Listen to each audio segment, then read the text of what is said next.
Good morning, good evening, good night, wherever and however you're listening. You're listening to another episode of Hip Hop and Politics.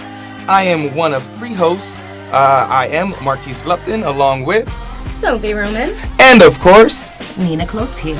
And today we have a wonderful panel with us. We have Eliza and Michelle from Lancaster Stands Up. They are going to be talking about multiple topics with us today. Talking about the domestic terrorist. Yes, I'm gonna call him that. The unfortunate happening in Sacramento this past week, and what's going on in politics. So stay tuned. We got a good show for you. This is Hip Hop and Politics. I have a dream that one day this nation will rise up, live out the true meaning of its creed. Closed caskets and hallelujahs. Was it the dream of Martin Luther that they try to shoot you? They brutalize innocent youth and then label them losers and criticize our every move and our positive movements. They say the revolution won't be televised. Instead we got hella guys telling us lies, but can't tell me why. We the people, mainly mine, are always labeled evil. But it's safer walking the streets and praying at cathedrals. Try to police you by aiming and shooting at your steeple. Try to comply, hands high, they don't believe you. Our culture's refined, not by design of people. I try to draw the line, but the gray side is hard to see through. Teach my people to fish, to eat a lifetime. Shut down the pipelines and bring back the sight lines. We need to realize we can do more than just write rhymes. Become a one brand and become a one mind. If you have no confidence in self, you are twice defeated in the race of life. With confidence, you have won even before you have started. In my subconscious, I always been on some conscious shit. But foolish pride had me blinded and on some mindless shit. Our lives matter until we have to pay consequences. You want offenses, but fall on the side the silences. Run into honest kids and subject them to stop and frisk. Ain't even wildin', but shoot them down on some violent shit. Death is prevention, I'm guessing that's what the logic is. I missed the lesson, they suggesting it's obvious. Never protect you, everything is to misdirect you. And they're successful, keep an eye who you standing next to. Not for nothing, they pretend that they stand for something, but fought for anything. Now they can't stand for nothing. Shit is disgusting. I'm embarrassed what we becoming. Thought we were leaving hate behind and looking for loving. It's all or nothing. I decided to side of loving. All for nothing. I decided to side of loving.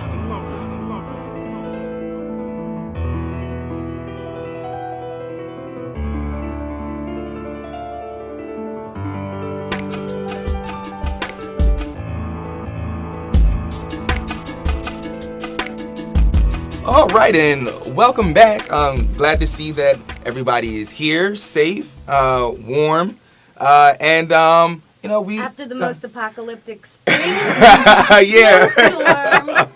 Yeah, that was crazy. Yeah, how about that? Why? Yeah, like 9, maybe a foot. Yeah, of something snow? like that. Yeah, yeah, and it kept on falling. Like it kept on falling and falling. I don't pay and attention falling. to the weather, so I'm just like, what's happening? Yeah, Is it gonna stop it snowing? snuck up on me. I was not prepared. I don't know- think even the local weather, they were downplaying it. Yeah, And yeah. That's why I was like, what is going on here? Yeah, because I think that they're like, well, last time we got it wrong. So. Exactly. I think less people are Yeah. finding the local stations credible. Yeah, really.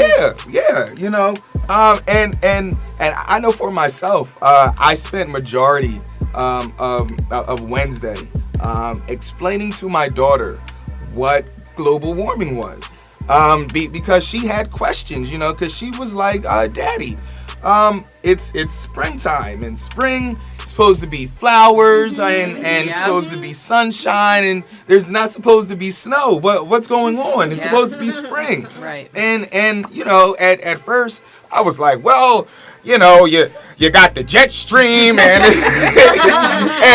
Going technical. right.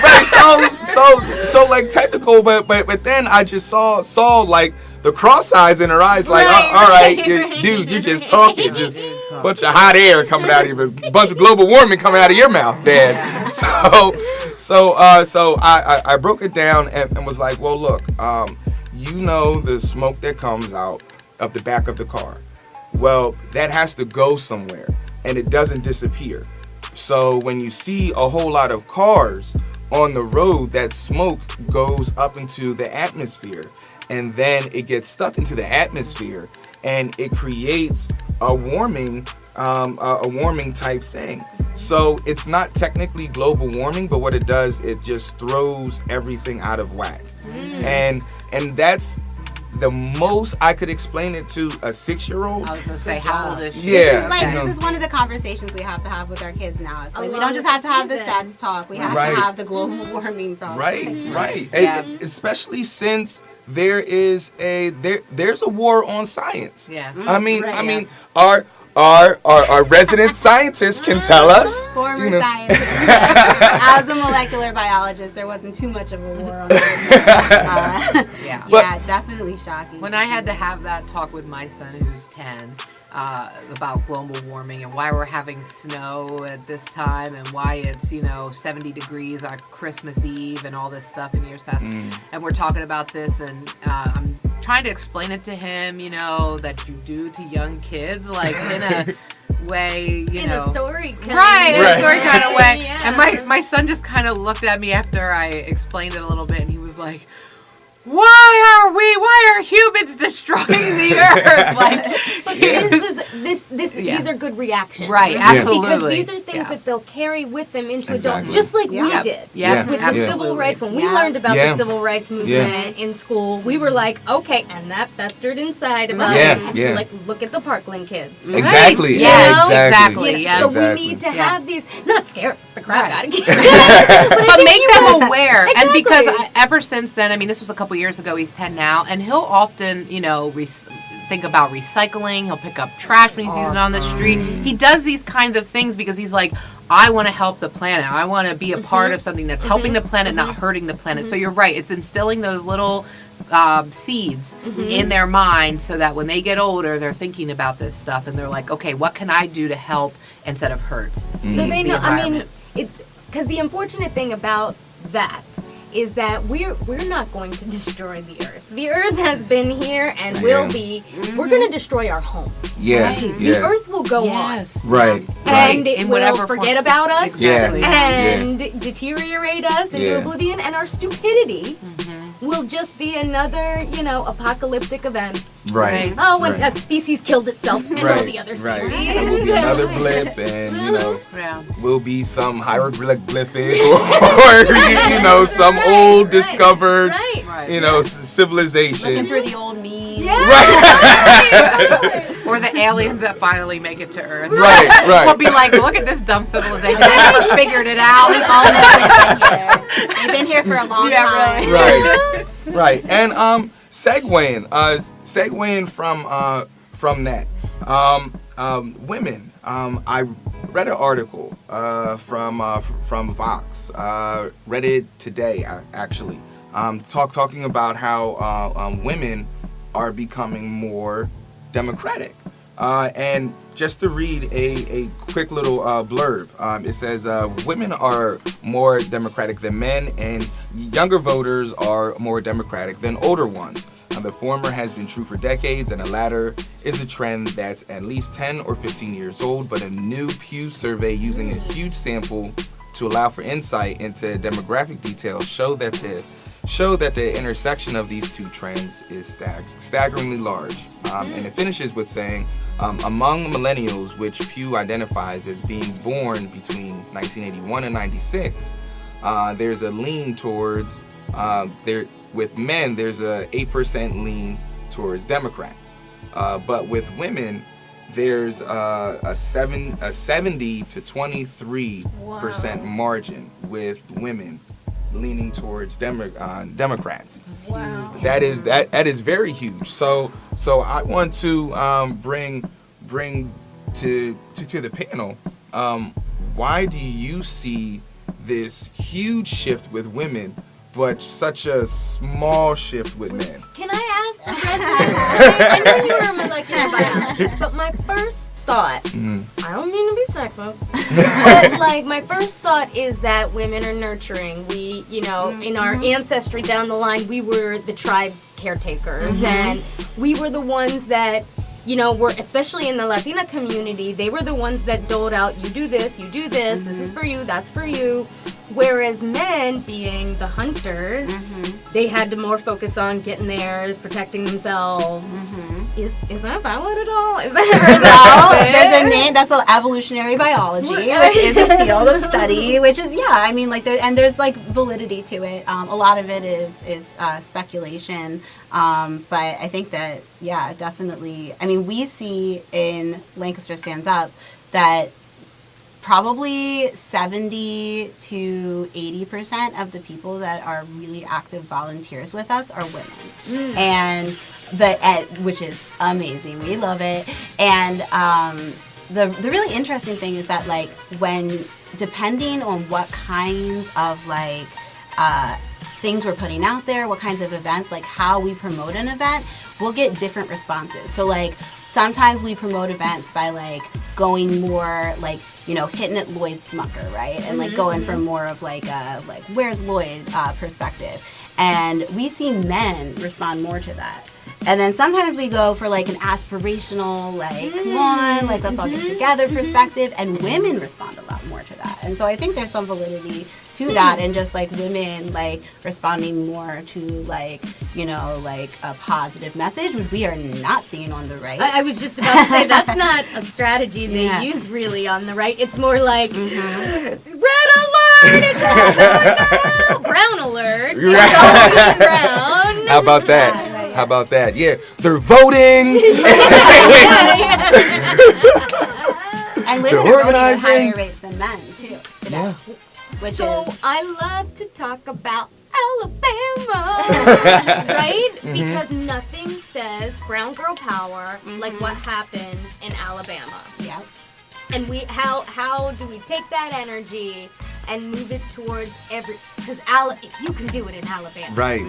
If you can do it in Alabama, you can do it you anywhere. You can do it in Pennsylvania. Yeah. You can do it here. Yeah. It's possible. So, like, for like Lancaster Stands Up, you know, how do you get the common person to get involved? Because, like, when I first met you guys, like, there were no, like, oh, well, you know, I did 4 years of political science at F&M, and then I did, you know, it's like the molecular scientist, you know, we have medical and billing, you know, we have somebody that was interested in graphic design, and, you know, like it's taking politics, like, back to the common man, where, like, the blacksmith, you know, you know, the teacher. So Jimmy Carter was a peanut farmer. How about that? Exactly. So how does Lancaster Stand Up like get the common person, get the common man, common woman involved? So I think the main thing is that, like, what the left has, like, traditionally tended to do. So, like, you have, like, the Democratic establishment, which has done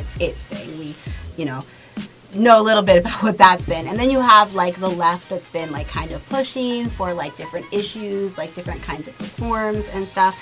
And a lot of what recently, like, I'll say, like, in the past, like, 30 years or so, the left has tended to do is become really insular. So that, like, they're really talking to themselves and, like, other, like, people that are already politicized and already radicalized and, like, maybe even in, like, the same demographics, right? Like, maybe there's not, like, a lot of racial diversity. Maybe there's not a lot of, like, you know, like, maybe there's, like, a specific niche music culture or something like that, right? And so, like, what we do is, like, meet people where they're at. Like, celebrate real, actual diversity, right? Which means that you're going to, like, you know, like, you're going to events that are, like, you know, go to annual day, you go to, you know, and then you also go to, like, and then you're also going to, you know, places out in the county, like, maybe, like, a farming expo, right? Like, it's about meeting people where they're at and not saying, like, you have to vote because, like, this is, you know, your responsibility. It's having a conversation with people and saying, what do you think? Like, how do you feel? Do you feel represented by your government? And when people come to their own conclusion that they don't feel represented, then it's a little bit different than going there and telling people what they have to do. people realize that they're not happy with things, and you can, understand that on a certain level. I mean, people have a reason to not be happy, and they have a reason to feel like, why should I vote? I'm working 2 jobs, I'm raising kids, I don't have time for this. And, it's a long road to getting people from a disenfranchised voter to somebody that, it like understands their power, right? And that just means showing up. It's like showing up over and over and over again. It's really difficult though, like campaign after campaign, these politicians are giving all of these promises to you and telling you how they have your best interest at heart and how they're going to fight and advocate all the way for you until they see some change brought about, and then it's just when we vote them in. Yeah. Oh, what's your name again? Yeah, they give you this hope. Things are going to be different. I better get out it's to the the bad polls. boyfriend. I got to make sure. Yeah. So, being conditioned over time to somewhat believe these false promises, it's really tough as voters because you think that this time around isn't going to be any different than the others. Just like the bad boyfriend analogy, like you hope, or the bad girlfriend, Right. Yeah, the bad partner. I just had to put that out there for my fellas because last show they were like, "Oh, you didn't stand up for us." But like it's that inner hope, like oh, I hope this time is different. Yes. Oh, I hope he's going to change. Oh, I hope she's going to change. They like the lip service is good. They're telling me all the right things and all my pain points. They're hitting all my pain points and they're letting me know, and it's just like repeatedly, like that hope keeps you coming back until what we saw. Until 2016. Exactly. There's something called, I think it's called like the despondent wife syndrome or something like that, where you're in this relationship where you're like running your wheels, trying to like make it work. And then all of a sudden you're just like out. Yeah. And you spend years, months, whatever, making your exit plan. And then finally you execute. You're like, I'm done. Yeah. And then partner's like, what the fuck? Exactly. Just like in 2016, where the Democrats were like, guys, what happened? Right. And we're like, we told you. Exactly. Yeah. Exactly. I think part of the solution is like, let's stop being like, oh, I'm so hopeful that you're going to do this thing, like let's stop looking to like the politicians to be making the difference. Let's say like, all right, we're going to knock doors for you, we're going to vote for you, and then after you get in office, if you don't do something we like, we're going to protest and we're going to demand that you do it. Because guess what, like one of the reasons that we like Lancaster Stands Up tries to work in association with the Democratic Party is because they have incentive to listen to us, right? Like we're their voters. Right. We're protesting like the right-wing people, like they might not listen to us. But if we go outside of like, if we were to go outside, and I don't know for what reason we would, but if we wanted to go outside of Mike Sterla's office, like, and do something, like, let me tell you, we'd get a response. Like, we would. And but also, what do you guys think about having like this probationary period for these people after being elected to see if they do hold steadfast on the things that they're promising us? What do you guys think about that? Well, on the first hand, I think it's very good to give people, like you can't change things overnight, right? On the other hand, like I've seen, I don't know if anybody's heard of Reclaim Philadelphia, but they work to get Larry Krasner elected in Philadelphia as DA. And the day after, they knocked more doors in the campaign. The day after this guy got into office, they protested and made all these demands. And you know what he's doing now? He's responding. He's eliminating cash bail and doing all of these like amazingly progressive things. And he's cleaning house. Yeah, he's cleaning house. He is like changing the game because these people basically built up enough people power to be able to say like, look, we got you elected and we can get you unelected. So if you don't do what we want, then you're gonna be out. And power to the people. Right, and it's okay to refuse for someone to turn their back on you. Right, exactly. After you've worked that hard to get them to where... Absolutely. And you can, but this might even go back to the money in politics that we were talking about. Because if we look at it, like the $5, $20 donations that we the people are giving the Dems, they don't care about that. They're like, yeah, cool, thanks, bye. Right. They are getting these huge, large donations from corporations, insurance companies, special interests, and they don't really, aside from the popular vote that we totally won, they don't have much of an incentive to listen to us because we're not making it rain on them. yeah. I mean, a recent article that came out was talking about how what the DCCC does when they're deciding whether or not they're going to throw their support behind a candidate, right? They look at their list, they add up their value, and if their list is not worth $250,000 or more, like they won't even consider them. So right off the bat, you have to know. So right off the bat, you have to have $250 worth of people. yeah, you have to have Right. connections, and like so what some candidates are doing right now, including Just King for Congress, who is running in our district, they're not taking any corporate PAC money. Taking most of their money from small donors, like other people that have more money that want to give them a lot of money, but not taking any money from corporate PACs or from corporations directly, which means that they have a disadvantage. But we also saw Just King outraise Christina Hartman with this strategy in a certain period of time, which was I think a big shock to the establishment that was like, oh, wait a second, because that's what they look at. They look at money. They look at how much money you can raise. They don't really have an eye for like what is like happening on the ground. What is the grassroots like interests. Actually, literally out of touch. Very much out of touch. Wow. So then how do we bridge the gap? Because there is an obvious gap. Like I've even heard because I'm a Lancaster city committee member. So like I've heard people call Just King alt left. And I'm just like, wow. So is that a thing? That was like, literally what I thought. I was like, like, well, what does that mean? I might be alt left because I'm like super liberal. What that is to me, like, I feel like that is like internalized, like right wing talking points, right? Like that's like internalized men's rights advocates, internalized reverse narratives racism. that it's like like people like there's this like whole messed up thing about like what's radical, right? Like we don't want to be radical on either side. We want to be like in the center.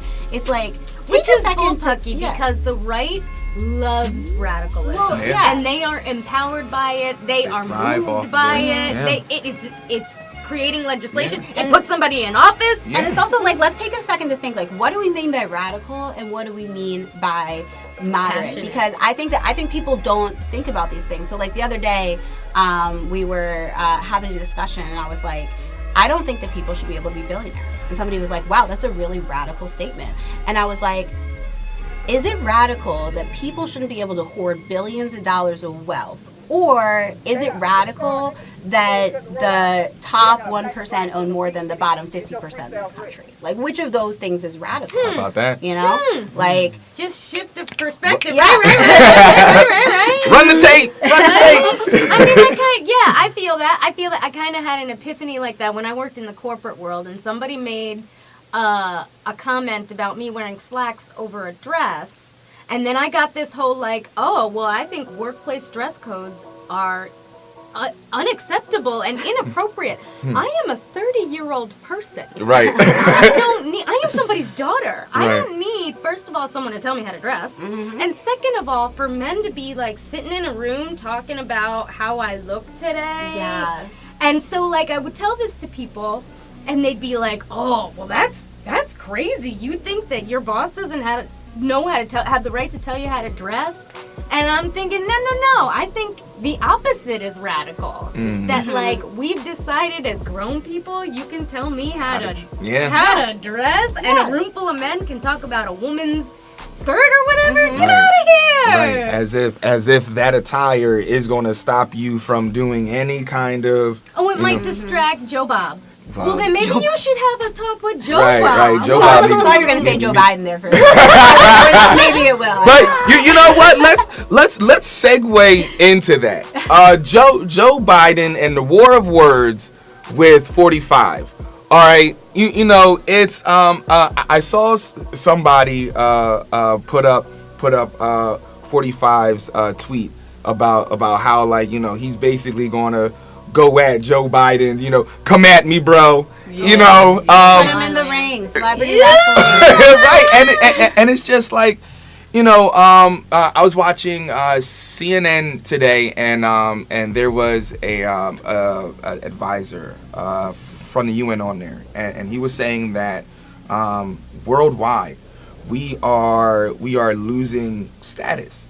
You know, we are losing credibility because people are literally laughing at us, just like Trump said he I used did to say. see that. We are considered a worldly joke. yeah, and then with this Bolton character Oh, my Lanta. coming into the play now, and Can we do a little history on? It's not Michael Bolton. What is his name? John Bolton. John Bolton. John Bolton. So John Bolton was appointed by the W. Bush administration, couldn't make it through Senate because he used to say crazy things like the UN doesn't exist, Yeah.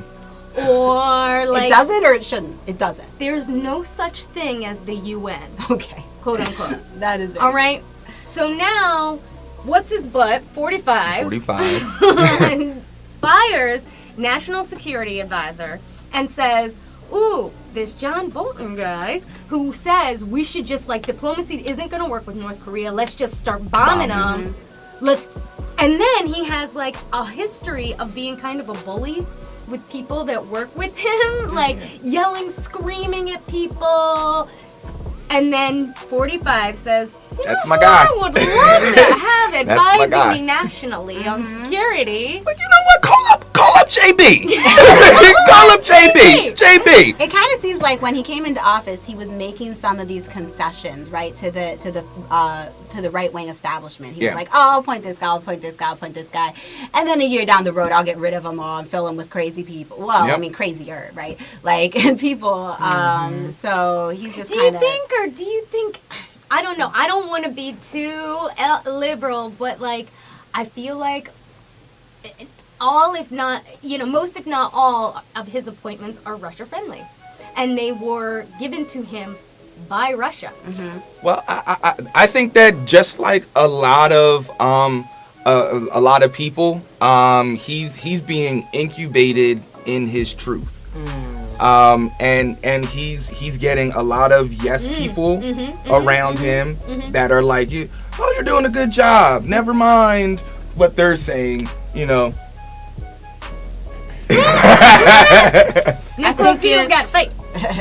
I think it's really a test of character being around somebody like that, and over time, your conscience is going to start to eat at you to the point where that one time you do stand up, and it's only going to take that one time standing up, Yeah. having a little bit of spine Right. to get your butt canned. Out of here. Yeah. You know, Before you even know it, when you're in the air on the toilet or whatever. Right. I don't want to backtrack too much, but it kind of makes me wonder, as far as Omarosa, how that did your conscience eat at you that long? I know there's hearsay around being escorted out of the White House and stuff like that, but to work under such a tyrant and your moral compass be tested constantly, day to day, I'm sure it would wear thin on most human beings. Well, Also, I think it's like being on a treadmill, especially for Omarosa. Yeah. Like, she's a strong will. Like, say what you want about Omarosa, but she's like smart. She's an attorney. She's been in the White House before. Like, she knows what's up. Yeah. And I think she spun her wheels with her friend, Trump, and was like, dude, all right, let's do that. But, like, come on, let's do Right. And he was just like, tell Omarosa to shut up. Right. And then more and more of the yes people crowded in between he and Omarosa, and then she... And not until she got out of the White House did she catch the most flack for accrediting herself for helping the community Right. and being the face and this pillar for the community and advocating for change and things like that, got called out and drug terribly. Also, she wasn't invited to the cookout, so that might have. Right.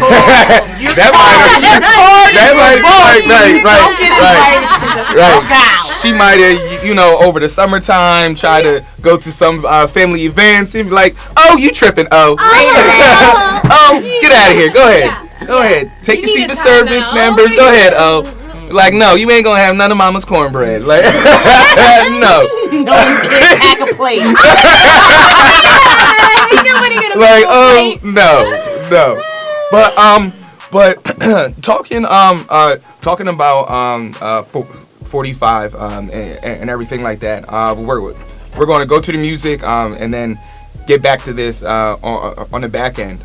But what I really wanted to talk about coming up next is our most recent brush with this domestic terrorist, and how our national media outlets and even our local media outlets will not call this dude a terrorist.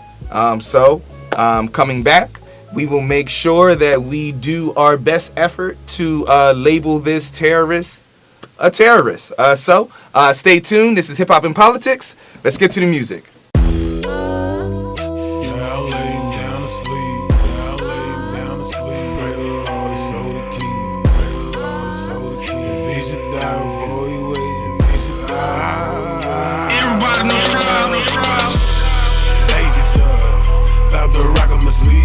These little babies get lazy, I'm about to rock 'em to sleep.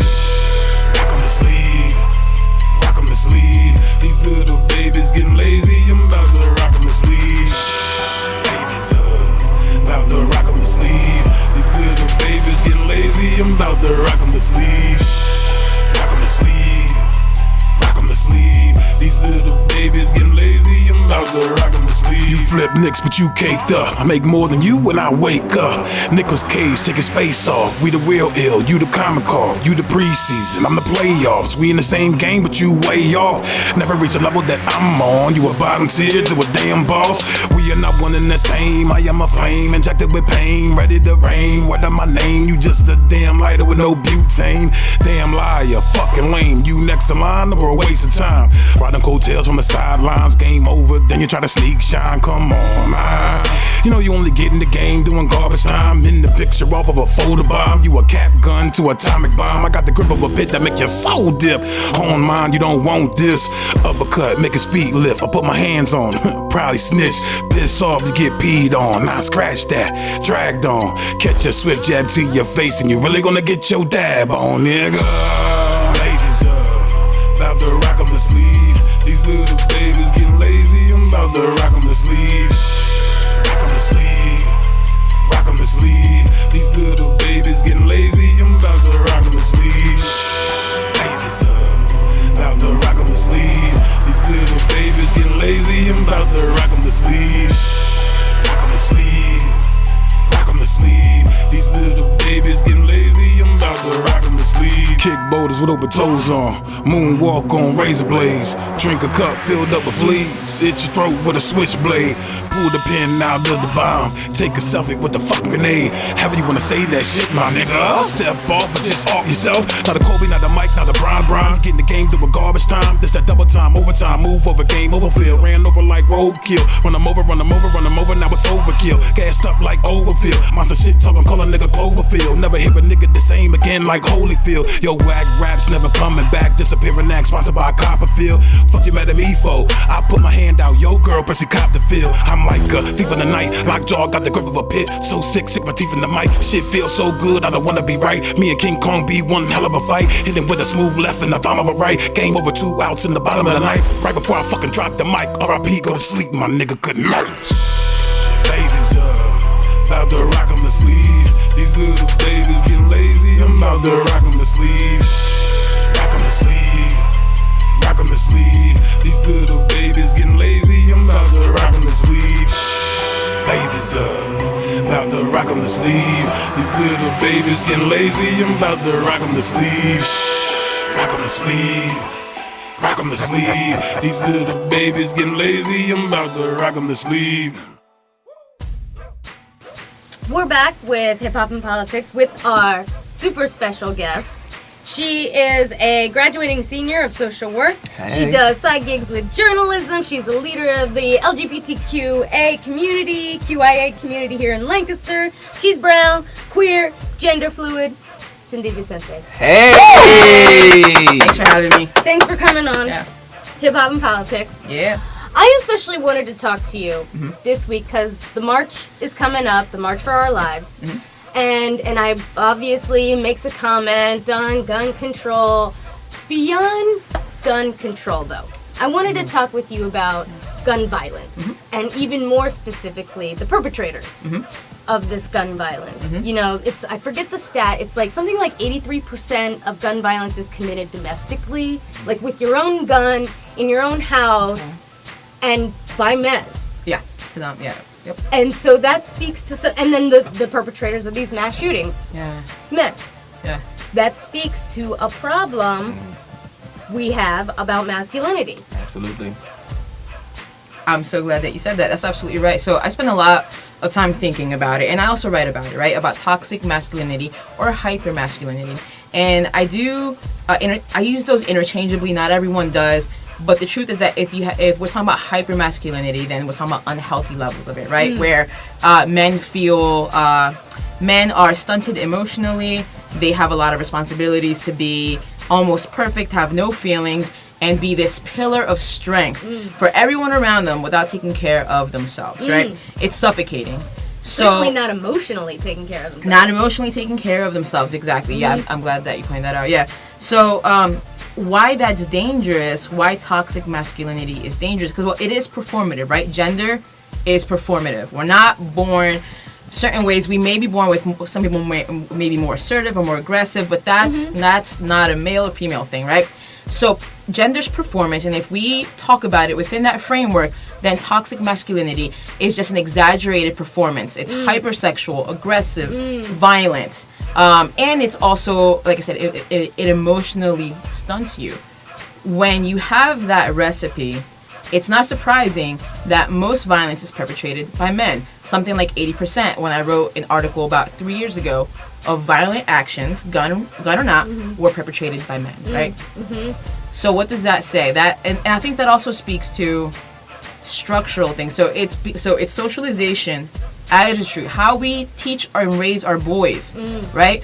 What, and it's not just what we teach them, very explicitly, but it's also in how we behave and how they observe us behave with others. That's social learning theory. We learn from other people, right? So if we see our fathers or our uncles or our male friends or people on television or music acting in a certain way, we internalize that and we believe that is the threshold of manhood. And I also think that's what encourages and breeds this rape culture that we touched upon, that we're living in right now.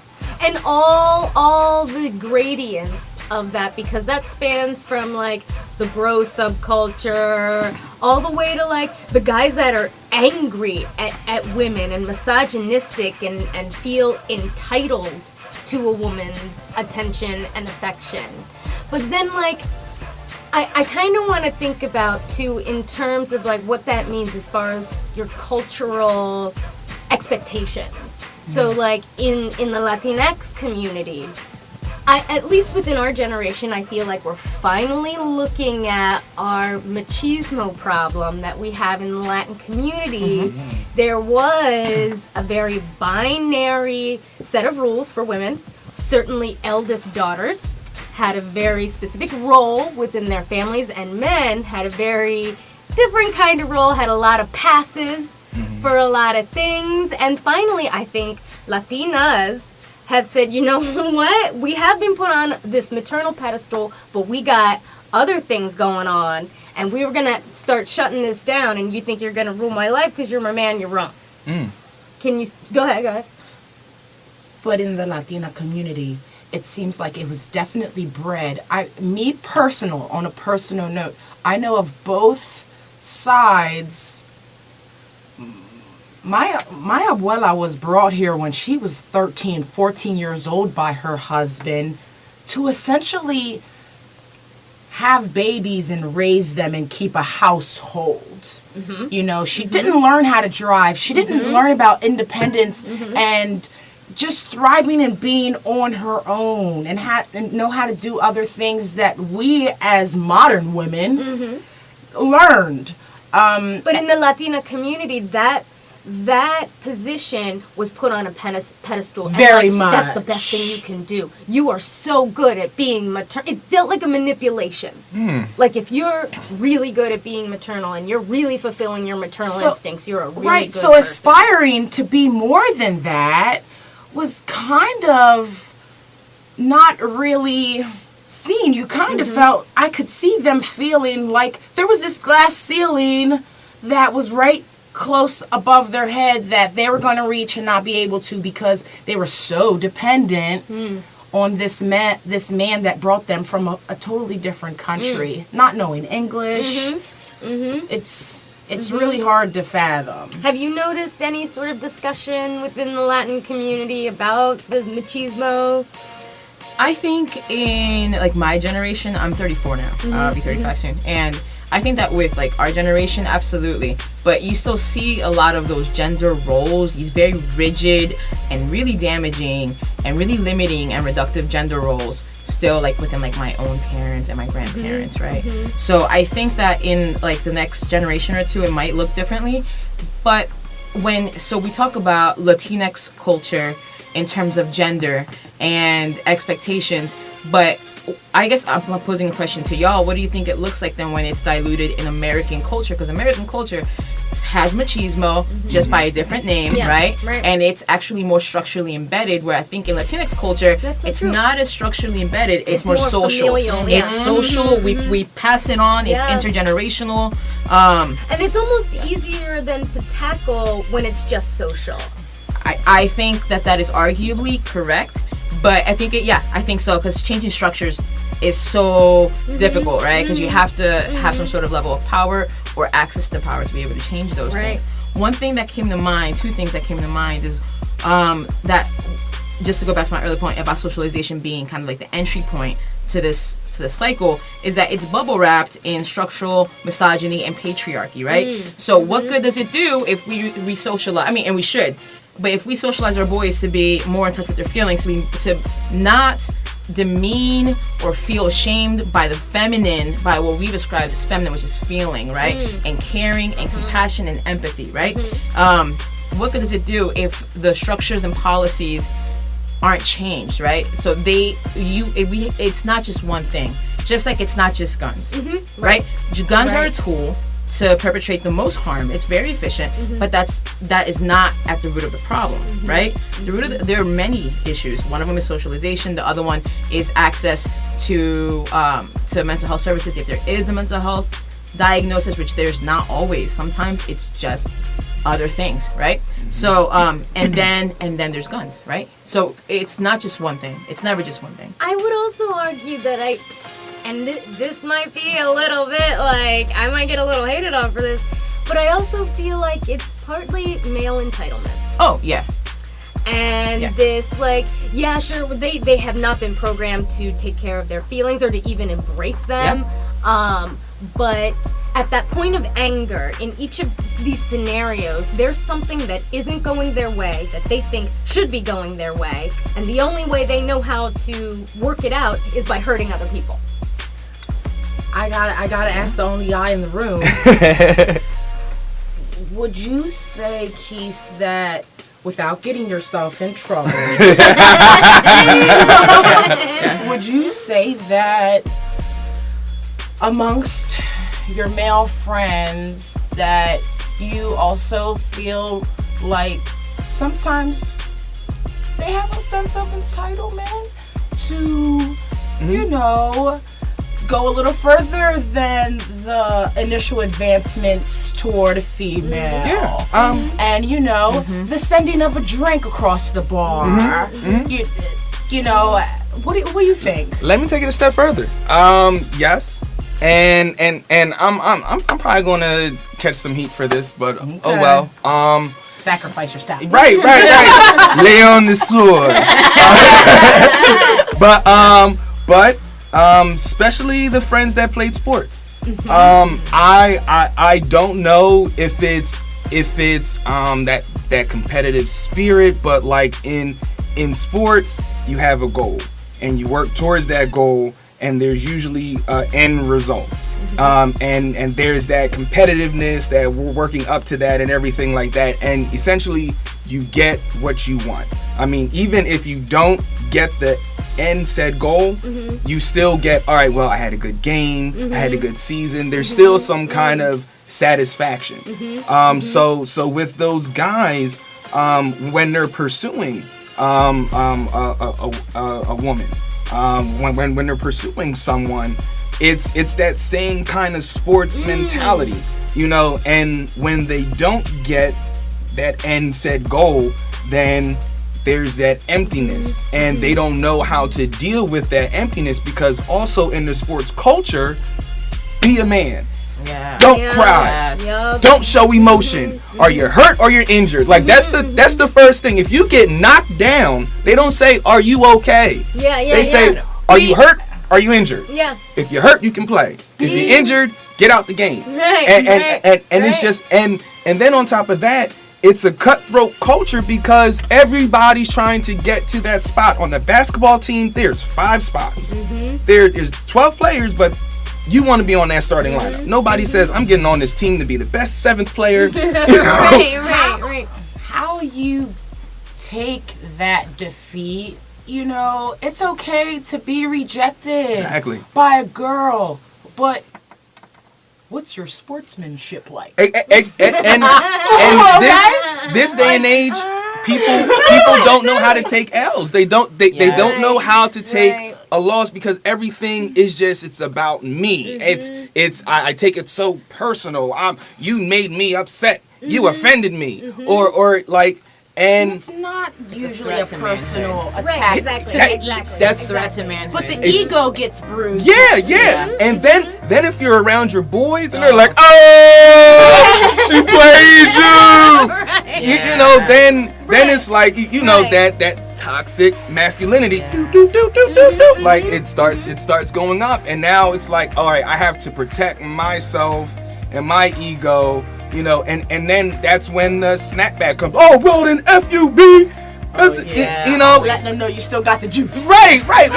and it's just like it's that isn't needed. A lot of guys put on for their friends, and they've been doing it since they were 12. Been putting on for their friends. You know, they'll be in front of their friends. They may talk like this to you all day. They get in front of their friends. Hey baby, I'm just saying, what's going on with you? You know, like just stuff like that. Like you may have, you know, maybe not now because we're in our 30s, but definitely younger. Like you didn't want to show any kind of vulnerability. Yep. And that was the thing. You didn't want to show any kind of vulnerability, and I was a part of that until I joined a fraternity. And like I was in the room crying with men, and it wasn't about, oh, you know, I'm a man, I need to be tough or anything like that. It was like, no, we are in a situation that, oh my gosh, and I just want to just cry, you know, and crying in another man's arms. You know what I mean? Crying in another man's arms, that allows you to be vulnerable with that man outside of your father. You know, some people may not even get that intimate with their father. You know, so like my dad always said, my poor dad grew up around all aunts, girl cousins, didn't have any brothers. His dad died before he could grow up with him. Girl cousin, and then he had 5 daughters. He's a straight man, like just women up to his eyeballs. And he always told me growing up, you know, stay away from a man who won't cry. Because that guy, how really afraid of everything can he be if he's afraid of his own feelings? Right. Yeah, That makes sense. Isn't Wow. it a shame that like it's acceptable to act out with violence when you feel hurt, but it's not acceptable to like cry With about tears. it? Yeah. With Right. tears. So it's not surprising. And another thing that I'll say is like the pursuit, like the challenge in sports culture. I'm glad that you brought that up. is that it dehumanizes women and the feminine, right? Yes. You, in turn, women become an object of something that you're trying to achieve, but you're not actually seeing them as a full human. You're seeing them as something to conquer. What is that sort of like, and I guess maybe that's what I meant by entitlement. Yeah, no, that's exactly right. Yeah. Especially in like heterosexual relationships where the man like has a choice at a certain point in the argument, like, I either have to yield to this woman's point of view and decide that I concede and I have lost, or she doesn't know that I'm a man and I'm right and she needs to concede to me, and that's where the violence bubbles over. I don't know. And violence is not always physical, right? There are many ways to be violent. And one thing that I'll say is that this happens in queer culture too. Queer culture can be misogynist, right? It can write off women. There's a reason why there are gay men who say, "Oh, I don't date effeminate men," right? Masculine only. That's all a rejection of the feminine. And it happens in queer female relationships too. It is a product, so gender's performance, and I had male privilege growing up. I'm way more masculine. In fact, I think most people that meet me assume that I'm a guy, and which is interesting. So I do have a level of male privilege, absolutely, and I see it. And my hands aren't clean from that. I absolutely benefit from the subjugation of women, and I have been at times a perpetrator of these kinds of this toxic like masculinity, and I have to check myself. It's a process, and all of our hands are dirty if we're masculine presenting. Okay. On the flip side of that, not to give power to the male power or what, I don't know, whatever that movement is there a danger? Is there such a thing as over-feminization? Can you elaborate on what that means? I guess I don't know. I don't know. I think from the like men's rights, The MRAs, yeah. oh my goodness, that they're I don't know, they're afraid that their manhood will get taken away, and I don't think that they've quite spelled out what manhood is. I'm so glad you brought that up, because I want to be very clear that when we talk about toxic masculinity or hyper-masculinity, we're not demonizing the masculine. There are healthy ways to be masculine. Let's lay that There's out. healthy masculinity. What is the black and white there? What do you guys think? In your experience, what does it look like? What behaviors are healthy masculinity? I would say providing. I mean, is that Sure. attribute? I mean, For me, it's like more of a support. Supportive, Or Yeah. being able to be supportive. supported Yes. and not having that threaten Yes. your manhood or your Yes. masculinity. There, right there. That no matter, at least for me as a 33-year-old woman in 2018 that has my own goals and dreams other than the it maternal, doesn't threaten them. that it doesn't threaten them, and then they're back there. They're at my reading of the vagina monologue. You know. Yes. I think healthy males show that they're not insecure and they're comfortable within themselves, not only in expressing their feelings and emotions, but also with their sexuality. Yes. They are not falling to pieces, getting their boxers in a bunch when a gay man may make a pass at them. Right. Okay? Absolutely. Or even at the thought of gay people. Or even be mistaken for being gay. Oh, okay. Yes. That's what I feel like You're a right. healthy, comfortable, not even American, just a man in general kind of looks like. Secure. but can I throw this in there now? A lot of hyper masculinity is also based in the religious realm as well. I'm so glad you brought this Touched up. on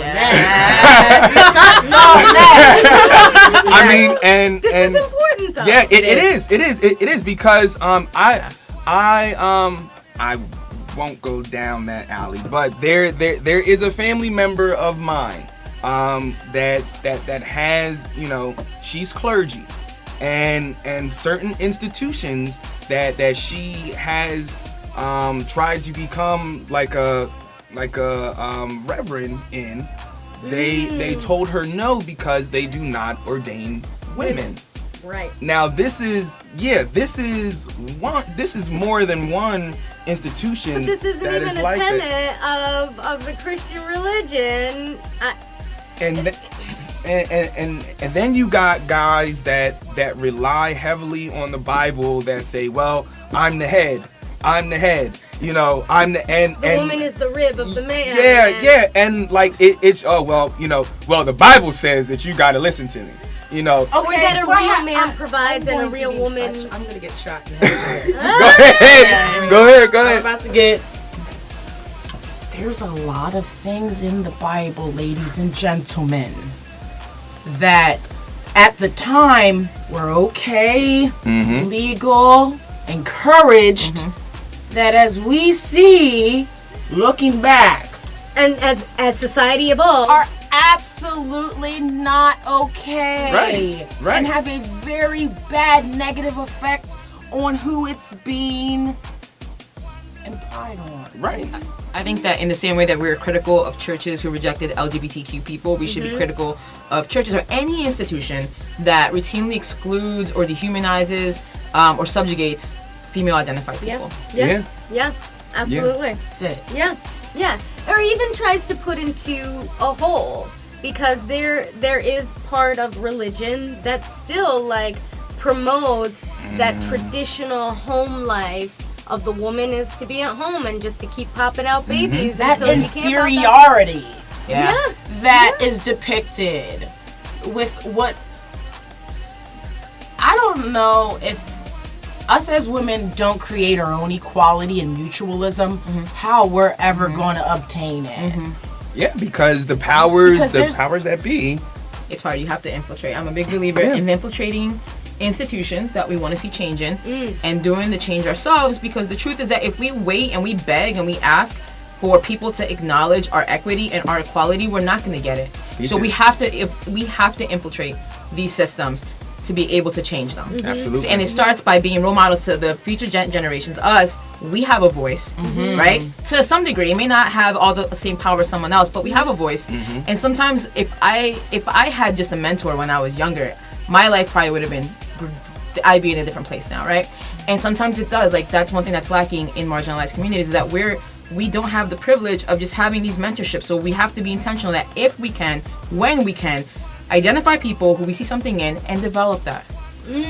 We hit on that last week. With like the mentorship and everything, and how like brown people kind of band together. Right, and how like back in the day, like the professor, the teachers used to live in the communities. So like if you were a kid, you would essentially get that juice because they'll be in your neighborhood. You'll see, Dr. Brown always going to work in his suit and suitcase, and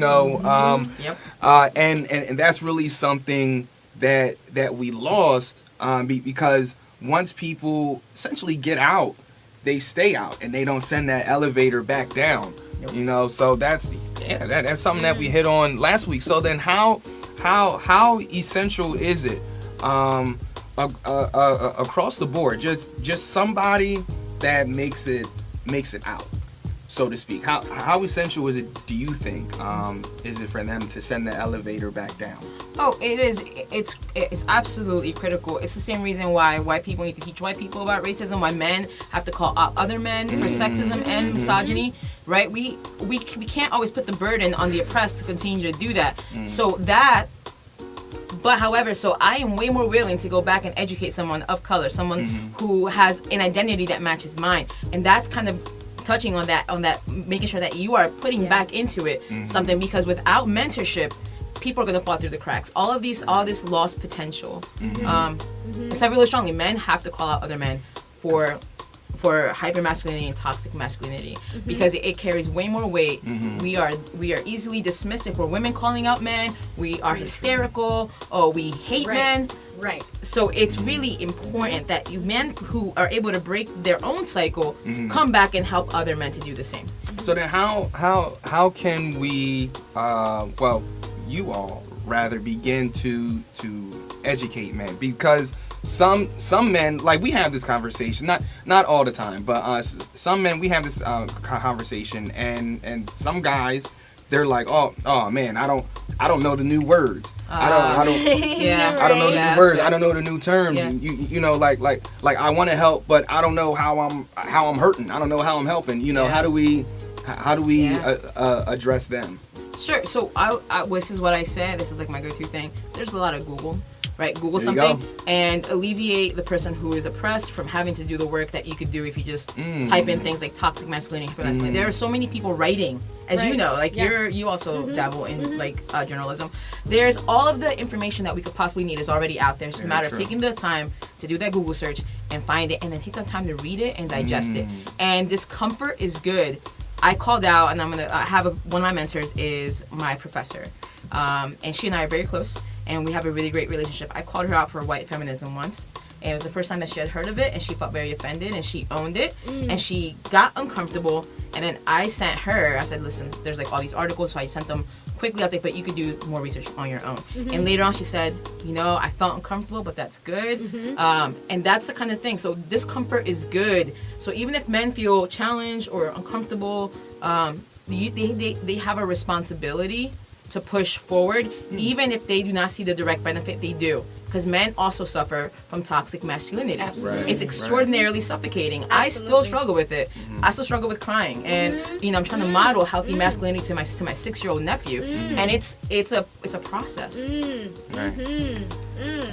feel like a bobblehead just agreeing with you. Like, yes. Well, yeah, I think to Cindy's point is I think that there are plenty of men that suffer from the pressure of having to be toxic, hypermasculine, and they're just like not that guy. Yeah. He's the sensitive artist type or whatever. He's just like the quiet. Right. It stunts men. It keeps men from achieving full potential and being complex. It really does. It's funny. I'm transparency. The other night, I was in my man cave, having some beverages with some friends and everything like that, and this is hyper masculinity. They started squeezing the bottle caps. Okay. So I'm like, all right, little guy, I'm not going to try that because I'm only going to embarrass myself because I'm not going to be able to do it. Like, I know this, so after some time and everything like that, the testosterone's flowing and everything. Oh, yeah. So I'm like, oh, yeah, I'm going to try it. Yeah. Did you do this? Did you cut your fingers Did you hurt yourself? No. The only thing I hurt was my ego because I couldn't do it. Yes. I was just like, all right, I'm going to go to the bathroom.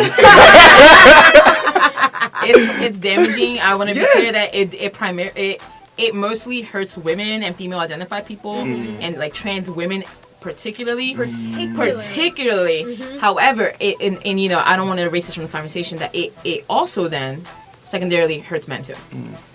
See, I think we stop thinking that as we grow older, we stop being impressionable. Yeah. Not true. Absolutely still impressionable, especially by our peers. Yes.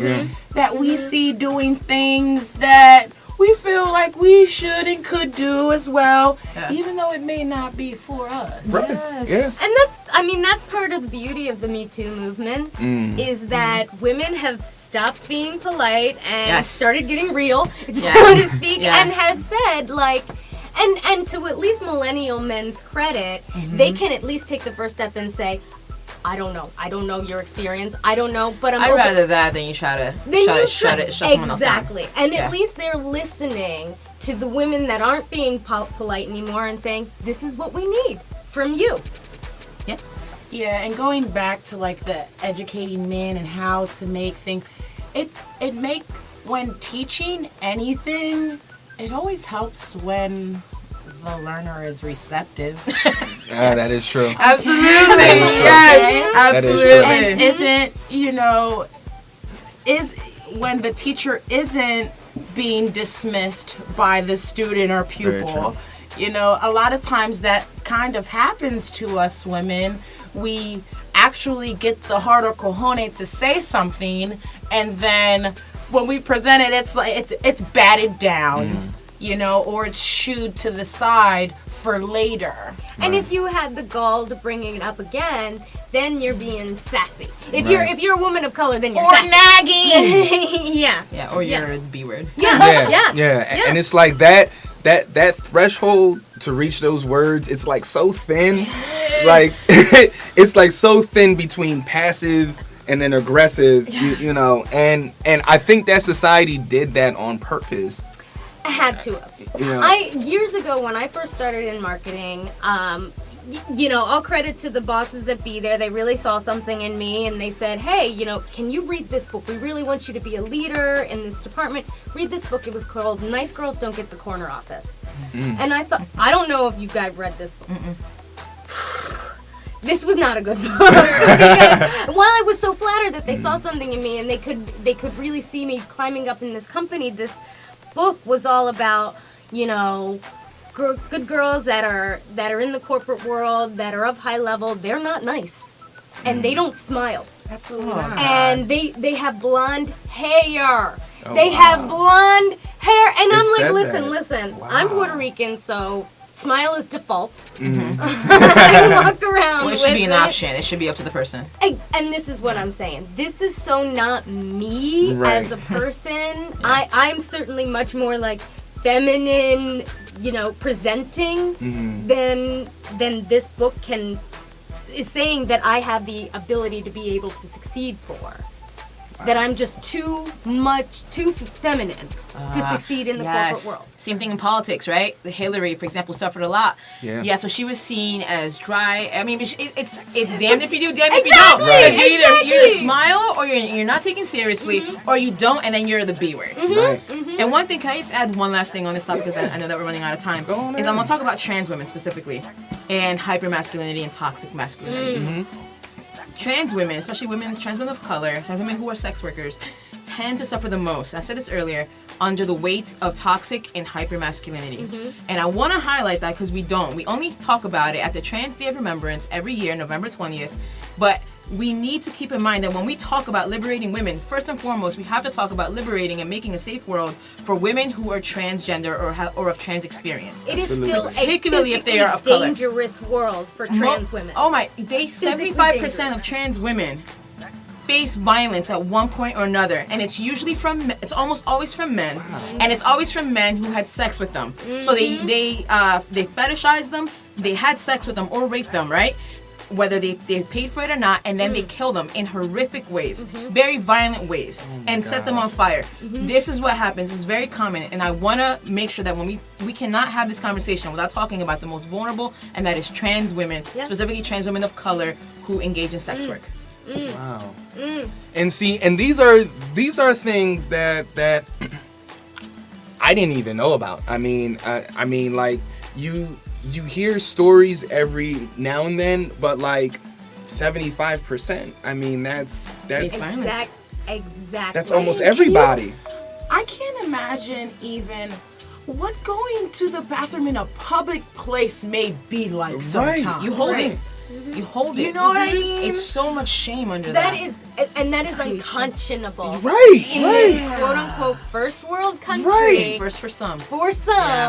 That somebody would be a target and be like, oh crap, I gotta pee, I don't know what I'm gonna do. Right, that's crazy. I hold it now too, because I get looks if I go into the women's bathroom. And I'm not in the men's bathroom because it's always nasty. So it's like, it's a thing. It's true. That's like an overgeneralization, but in my experience, it smells, there's So it is, to even have to, privilege is not having to think about it. One of my favorite poets, Andre Gibson, talks about that. Privilege is not having to think about it. And for anyone who falls out of the gender binary that is suffocating in and of itself, to have to even think about something as like, that is something you have to do. And to be uncomfortable and to face violence, whether you go into the women's bathroom or to the men's bathroom, or just the humiliation and the dehumanization. So, to face this sense of panic every time you are the urge. in danger just for having to go to the public bathroom. And ladies and gentlemen, we are going to leave it right there. We want to thank Cindy Vicente. Thank you so much. This was great. Cindy, I'm going to call you Cindy Nice Watch. That's a nice watch. Thank you. No problem. That's like the way to my heart. It's one of my accessories. But yeah, Yes. I hope that this won't be the last time. Yeah. Definitely appreciate you coming through. Looking forward to you coming through again. Yeah. Anything coming up?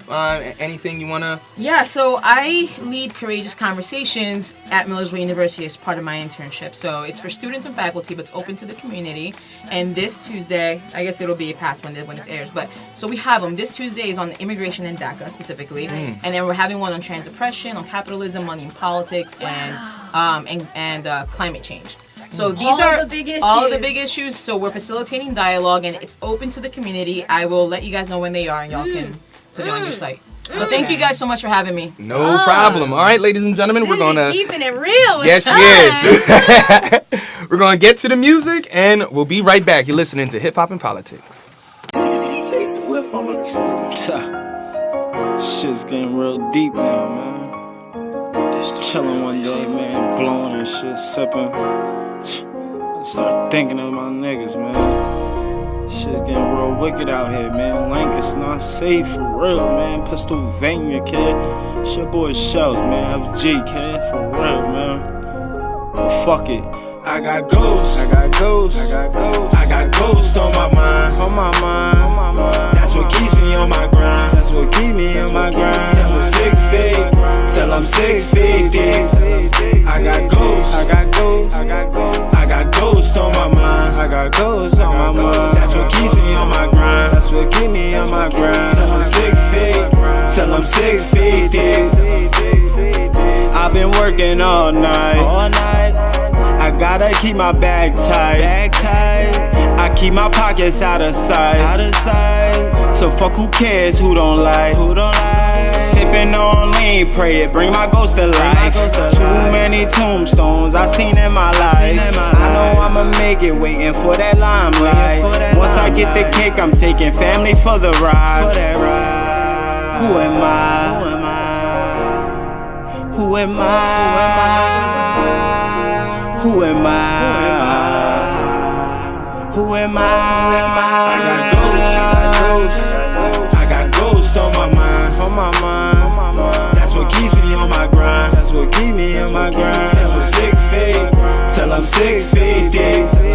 I got ghosts, I got ghosts, I got ghosts, I got ghosts on my mind, I got ghosts on my mind. That's what keeps me on my grind, that's what keeps me on my grind. Till I'm 6 feet, till I'm 6 feet deep. I know these niggas want me sleep, so I gotta keep the heat, All these hollows, let them free, I would never bend the knee, Only catch me in your dreams, you can't touch the team. Try to run down, lose your life, what you need. I'm always on the ave, I know you mad, what you see. Shout out to my shooters out west, NYC. Who am I? Who am I? Who am I? Who am I? Who am I? I got ghosts, I got ghosts, I got ghosts, I got ghosts on my mind, on my mind. That's what keeps me on my grind, that's what keeps me on my grind. Till I'm 6 feet, till I'm 6 feet deep.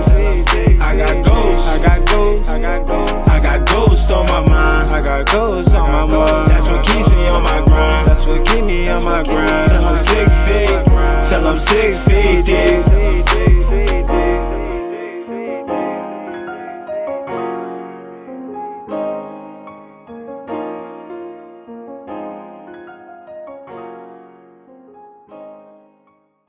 All right, and welcome back to Hip Hop and Politics. As promised, we are going to discuss this terrorist, Mark Anthony Condit.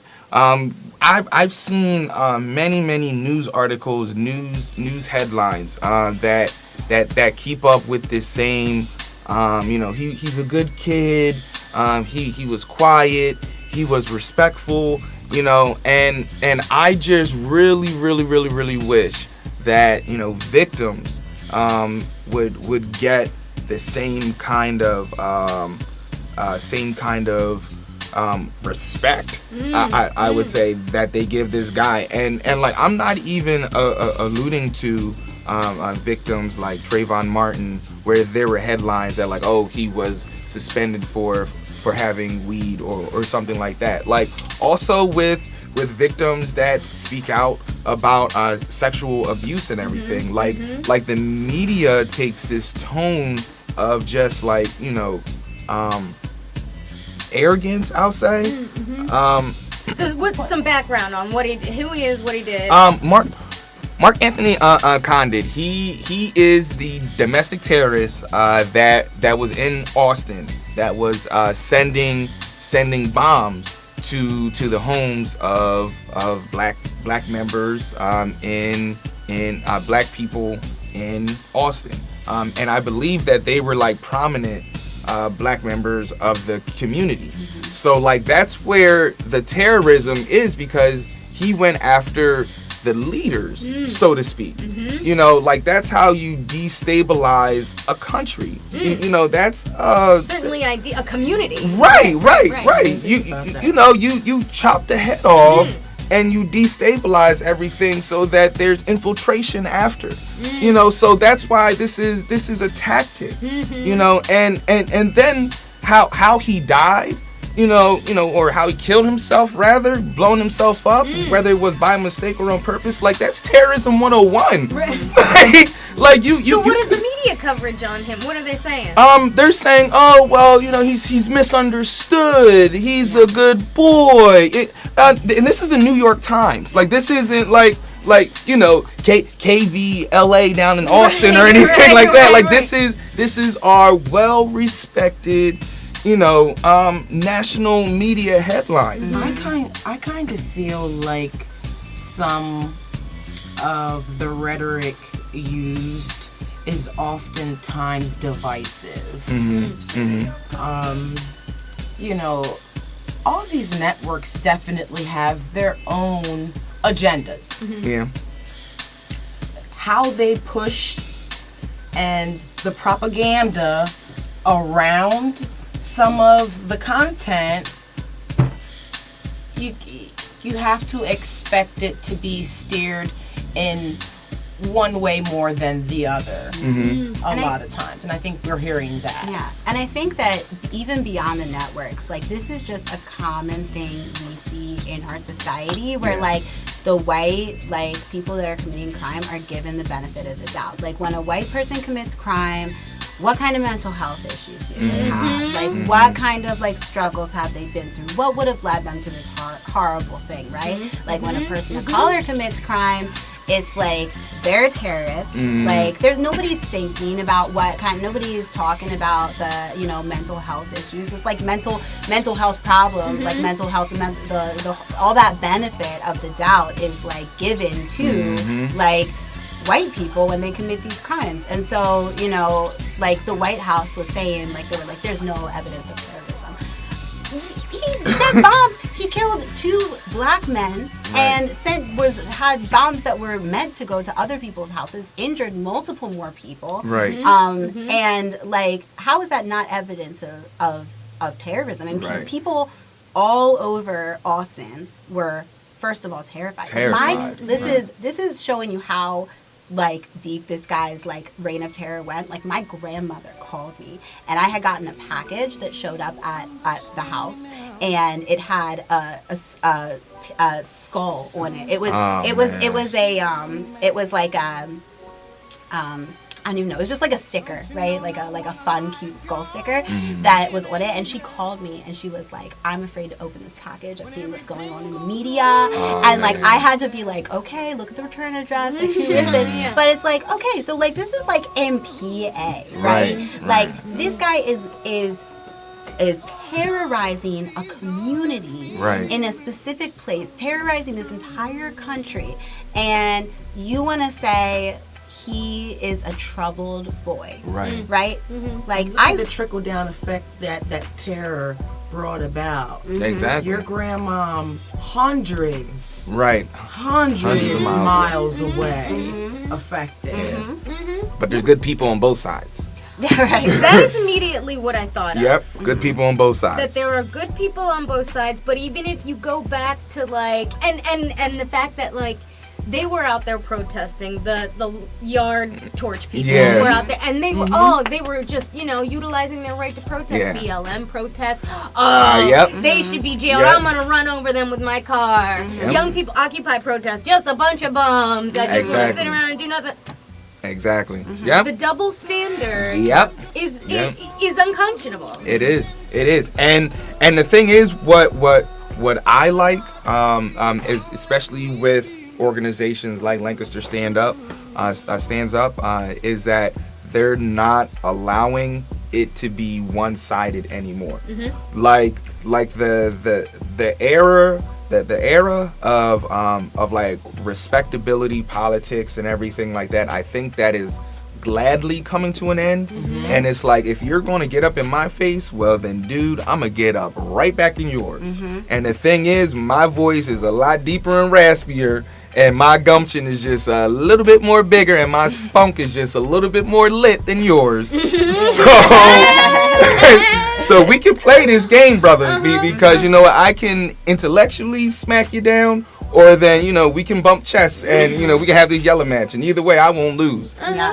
So like, I love the fact that like that respectability is being taken out of it, not being disrespectful, but it's like matching fire with fire, education with education. Just meeting people where they are. Boom. Yes. And I want to say something a little controversial. Go ahead. I think that idea is what might, if this meeting between Kim Jong-un and 45 happens, I think that idea is exactly what might make it work. These two crazy poo-poos meeting togetger, totally understanding each other eye to eye. In previous administrations throughout our history, we didn't want to legitimize them. We didn't want to even give them the blessing of our presence, which I think, given past presidents, there's no way Obama deserved to be in the same room as Mr. Crazy Pants. Right. But these two kind of get each other, kind of feel each other. And I even think with John Bolton coming in, raising hellfire, bomb them! I feel like Trump is so... I think he's taken by charm, and because he tries to lay that on, he responds to it.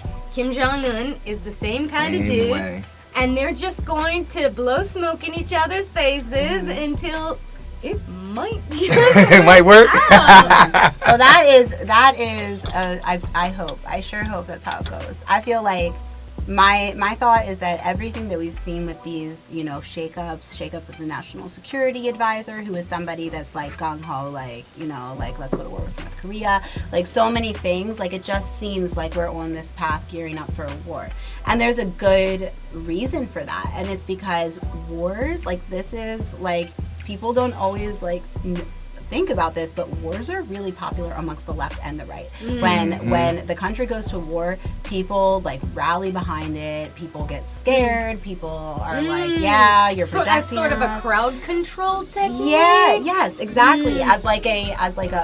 Like it's that always good for Orwellian presidents. always have an enemy. Exactly like that. Yep. Exactly like that. But here's the thing that I think is might be different is that with a lot of the wars that we have been seeing for the past, I don't know how many years, 50 years, 100 years, I don't know. So many of these wars, there's the vast majority of people are disconnected from what's actually happening. We here are disconnected from what's actually happening. So it's we're not really afraid of the wars that are happening in the Middle East, right? And I think we devalue diplomacy because diplomacy is so effective that you don't hear about it. That's the beauty of diplomacy. Yes. Is it prevents drama. Right. People like the drama. And people like drama. I like that you brought that up. I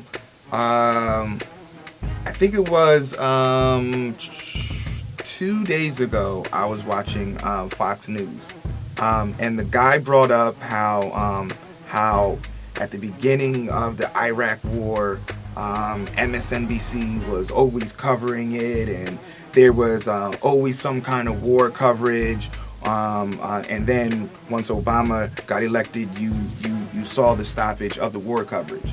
Now, I don't know if that's true or not, but I was like, you know, there definitely was a turn in the coverage, because I remember hearing something about the war every single day, you know, and then like now you don't even hear a mention of, like, there's still troops over there, you know, there's still people dying over there, you know, there's still an active war going on, but you don't see that kind of coverage. And because you don't see that kind of coverage, people don't think that it's going on.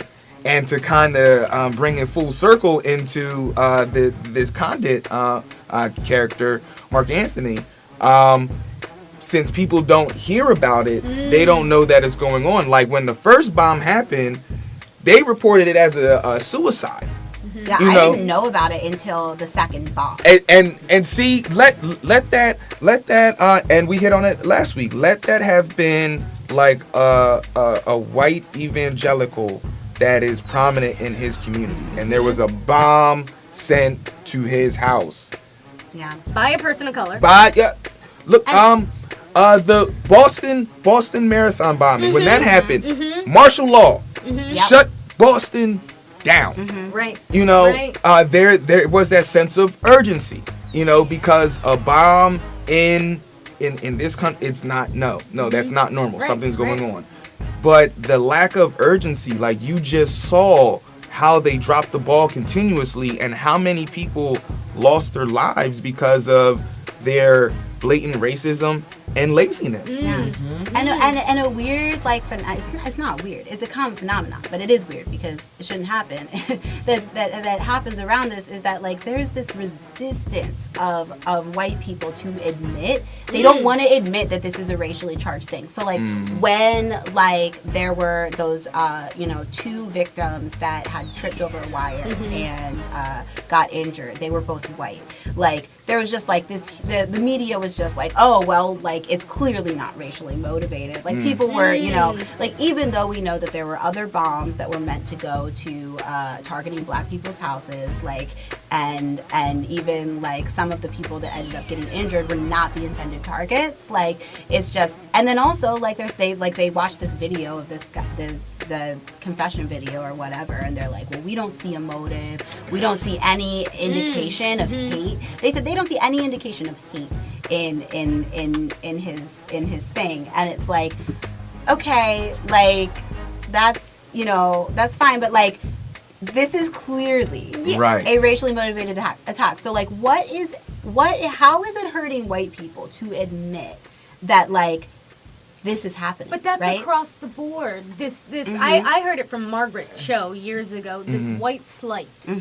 This, like, oh, reverse racism. Oh, you can't, you know, make jokes about white people, or you know, why isn't there a WET? This like, oh, why do you have to make everything a race issue? That white people are afraid to admit. Oh, you know, we kind of, and it seems to be in this country, because I'll watch things in South Africa, and South African white people really concede. They're being oppressed right now. White people aren't having a good time in South Africa right now. But you talk to them, and they'll be like, you know, I gotta pay for the sins of my father. Like, we were horrible, and I can see why black people are angry now, and this is why we're in this lot in life. White people are literally having farms taken away from them in South Africa right now. Like if you want to be oppressed, white people, you ain't gonna be oppressed in this country anytime soon. And I think that with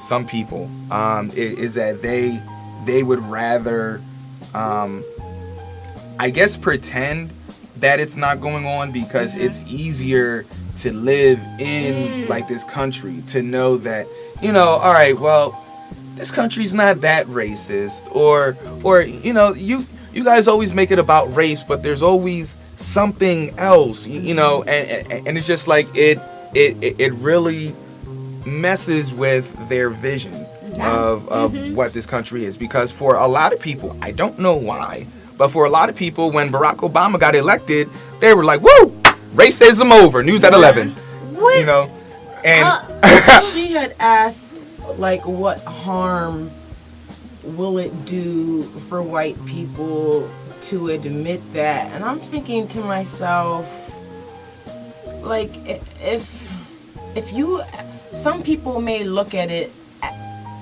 the admittance of it as the fault, the belonging, the omission of it being your fault, and I mean the guilt, the like white taking guilt. responsibility for it. And I mean, I've seen it go on. I personally have white friends that kind of do walk around slightly guilt tripping. You know what I mean? And feel as though if they don't give that homeless guy, that black homeless guy, that dollar, you know, that's all the more guilt and sin that was committed against this entire race of people. You know, it's for millennia, and it's only been like the past half millennia. You guys got it together. Yes. I feel like these are like the two things that like are really hitting it on the head. It's like white guilt is like such an impediment to, I feel like, white people like being honest about race issues and like having an honest discussion about it, and that feeling of like, and then like also like what Marquise was saying, like this feeling of like it just like ruining somebody's worldview. Like somebody's like, oh, like America's great, and like, you know, we like all have made the same opportunities. We have all the same opportunities. We made so many strides in the area, which isn't untrue. Exactly. But that doesn't eradicate Yes. just the fact that racism, every person of color in here has had to deal with racism multiple times in life. And because it's not people's lived experiences, they can say like that's not true. Exactly. And it's like it's really such a small concession to make to like alter your worldview a little bit to understand that like this is still a thing that exists. Right? But it's so hard for people to do. Yeah. And that just like is like, it's something that baffles me. It's I something think Nina was completely right. I think for them to admit it is to say, I'm also a perpetrator. Right. And I'm also responsible. And like, they don't want the responsibility.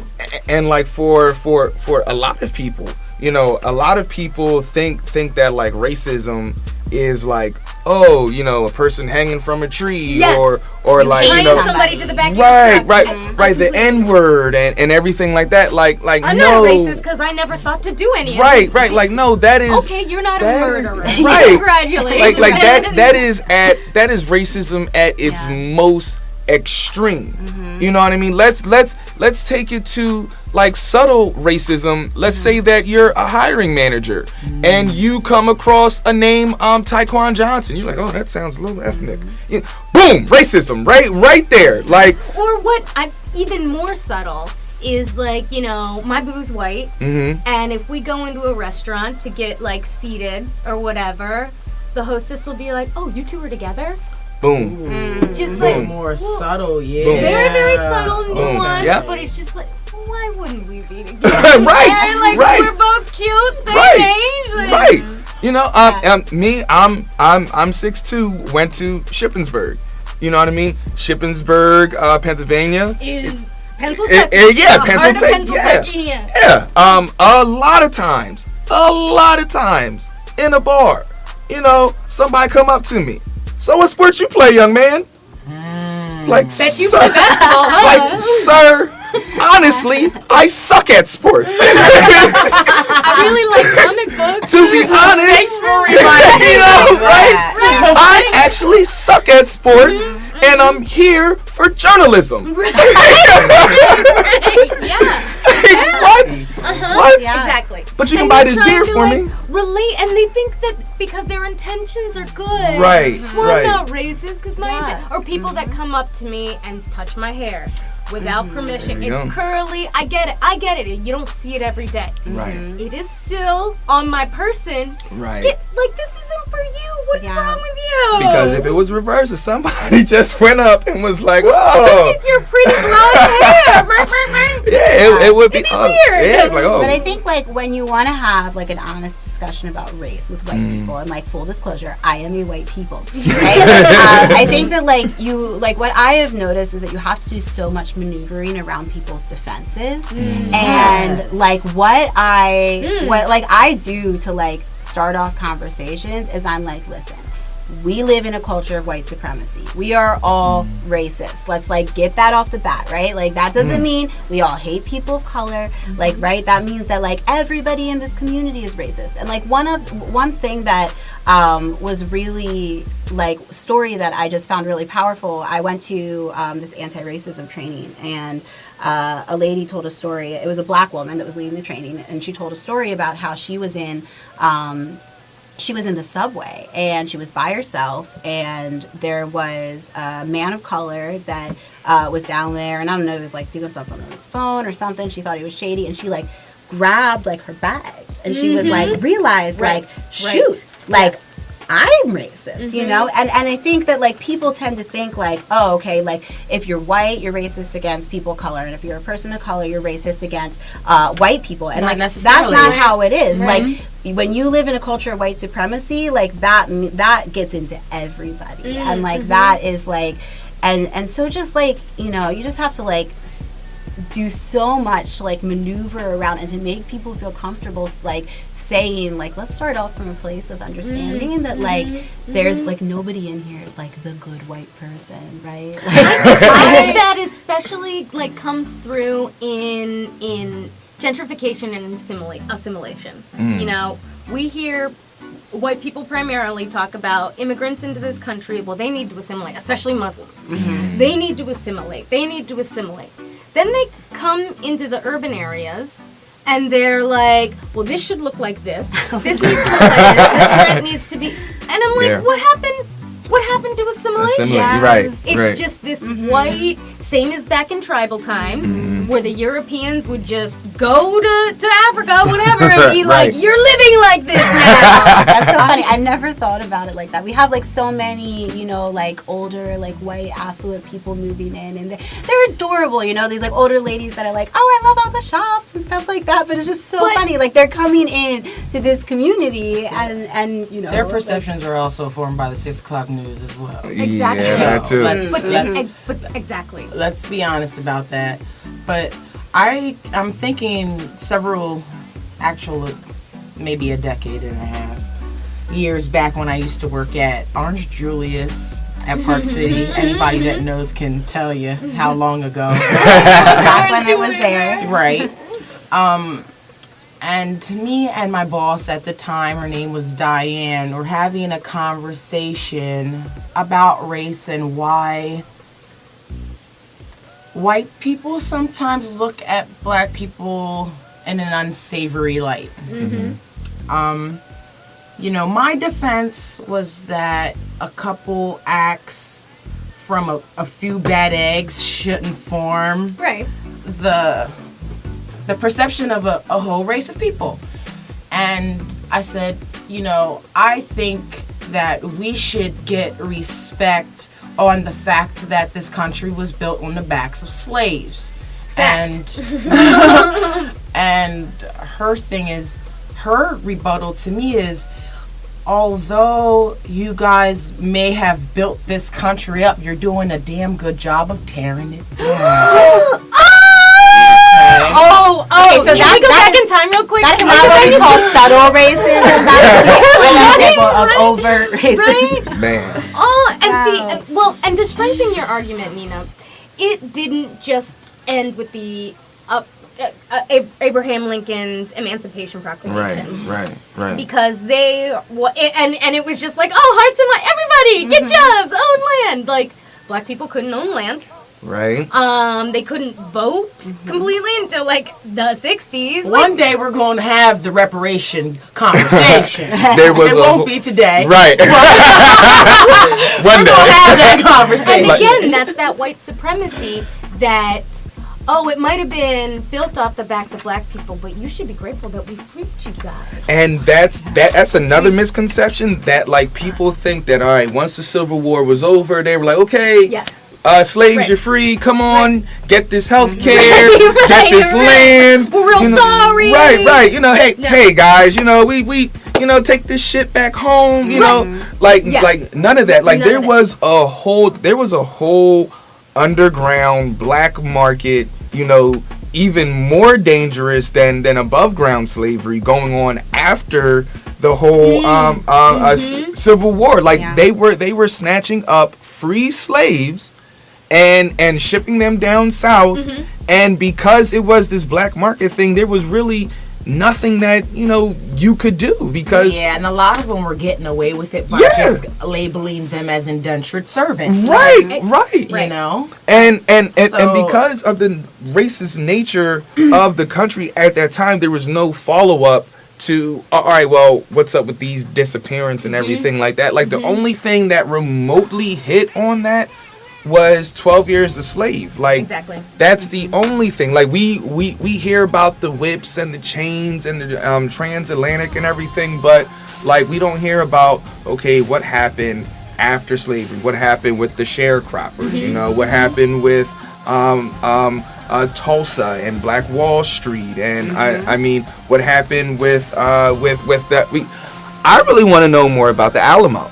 That's something that we aren't really taught a lot about. I want to know more about the Hawaii Treaty and what happened with that, and how we just strong-armed the whole country into becoming a part of us. Like there is so much more to our history that people don't realize, and we have this supremacist history of rah rah rah America. Right. See, but like back in the day when we were going to school, we had Black History Bowls. We did. And stuff like that. We had Black History Clubs. We had stuff like that. I don't see that on TV Exactly. And like those were huge highlights of our lives growing up, studying furiously, and then it was also very empowering and enriching at the same time. And you learned more than just the Martin Luther King, the Harriet Tubman. Black History Month just passed and stuff,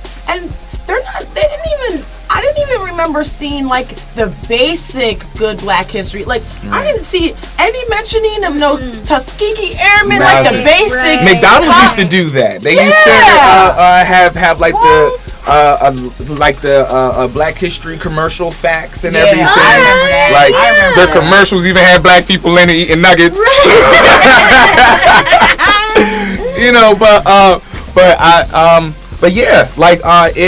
It's now it may be because of our culture now, and they're trying to have a more like a more melting pot type of thing. But I think that like we can still be this melting pot or tossed salad, as I like to say. We can still be this tossed salad and still be delicious together, but still each celebrate our own individual cultures or anything like that. Honestly, I kind of feel like it's almost like a jealousy, because a lot of what I hear from, especially the people that think there should be a white ethno-state, the white ethno-state people, the thing that they rail against is you have your culture, you have a connection to your blah blah, and they don't feel a strong connection to, and like, they don't, and I culture. Get that, but like it's a dominant culture. Like, right. Exactly. I definitely feel lucky and blessed that I have a strong connection to my Latino roots, and that I'm only like a handful of generations from my indigenous ancestors, and that feels good. But also, like, let's remember, African Americans can only go back so far in their own genealogy. And their culture was built out of trauma from this culture, from American history. Like I tell people, go ahead. Yeah, and I think like our aversion to talking about these things, like our like tendency to whitewash them when we talk about them in school, it's like, oh, Martin Luther King, slaves were freed, like everything was happy. I wanted to ask you that. Yeah. You graduating from LS. That's what I would like. We did not have like a robust discussion about these things. Like we were like, Samesies. I went to CB. And I remember you saying that you weren't aware that that we lived in such a conservative place. Like, what what actually made you embrace, because you have a colorblind, it's evident to me, Duck, that you have a colorblind AKA view of the world. AKA you're woke. Yes. Very low. Yeah. And with us and for us. Yes. And I just want to know, like, how was that all cultivated? Like, how did you become so for the people? Oh my gosh, that's a really hard question. I have no idea. Like, I wasn't raised in necessarily liberal household. I was raised, I was actually raised by my grandparents, and my grandfather was a police captain. Ooh, okay, yeah. But I was also raised by my mother, who, was apolitical, but was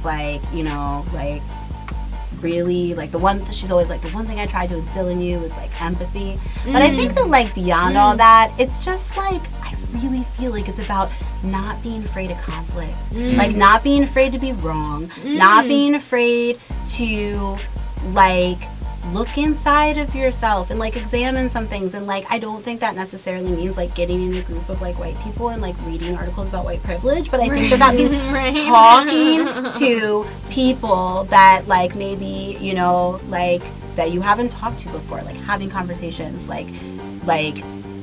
meeting people, talking, and being honest, honesty. I just everybody I talk to, I just rail. Honesty is the great healer in everything, in society and relationships. I believe in it so much, and I think that when we're honest with ourselves, when we're honest with the people around us, that's what it's about. And there it is. We're gonna keep it right there, ladies and gentlemen. Michelle, if nobody told you, I will tell you. You are invited to the cookout. So, thank you. Platinum card. Exactly. That means that you can make yourself a plate and a family member. So that is, You got a plus one. plus one, yes. Can even bring Tupperware. So that's huge. That's huge. But yes, ladies and gentlemen, like I said, we're going to keep it there. We had a wonderful discussion. Michelle, thanks again. Lancaster Stands Up. If you haven't looked them up, if you have not attended any of their meetings, forums, marches, or protests, please do. Michelle, before we head out, can you give us a little information on the March for Our Lives that's coming up? Oh yeah, so we have the March for Our Lives coming up tomorrow on the 24th. This is really a student-led effort, and so Lancaster Stands Up is we're gonna support, we're gonna let the students lead, and so that's gonna be happening tomorrow. You're putting me on the spot here a little bit.